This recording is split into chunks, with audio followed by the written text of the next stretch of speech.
Let's go live now to our US correspondent, Mark Stone. Mark, we're hearing calls for an immediate ceasefire in Gaza from the Vice President, but there are concerns tonight that those talks in Cairo could be at risk. Yes, we have been here before in terms of the talks, the ceasefire talks, which have on so many occasions appeared so close and yet have never really found a breakthrough. Tonight, very interesting words from Kamala Harris, the US Vice President, speaking in Selma, Alabama, within the last hour, with language which I think has changed quite a bit and with tone that has changed a lot. Have a listen. Given the immense scale of suffering in Gaza, there must be an immediate ceasefire. For at least the next 6 weeks, which is what is currently on the table.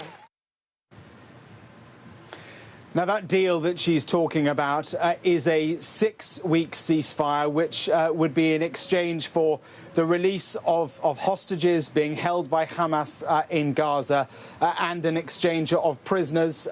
The Palestinian side would see them as hostages held in Israeli prisons. The numbers of prisoners being held in Israeli prisons, that has been always open to debate over how many Israel would be willing to release. And it is being reported tonight that the talks which are ongoing and have been happening in Paris, they've been happening in Cairo, they've been happening in Doha. Currently, there are talks ongoing in Cairo. The Hamas side is there. Israel was due to send a delegation. They have not. The sense that I have got tonight is that, yes, that the language of the Americans has changed. They have not explicitly called for a ceasefire in quite the terms that Kamala Harris did an hour or so ago, and with the tone that she did as well. That is a shift, certainly.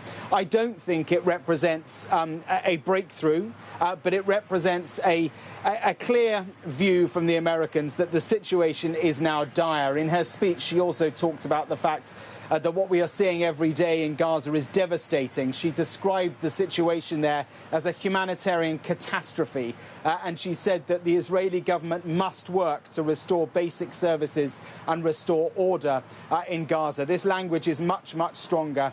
I should tell you, too, that Benny Gantz, who is a senior member of the war cabinet in Israel, he is the opposition leader, or was until this war started. He is not a friend of Benjamin Netanyahu. He is here tonight in Washington. He will meet Kamala Harris, the Vice President, tomorrow. He won't meet the President because the protocol would mean that as he is not Prime Minister, so he couldn't meet the President.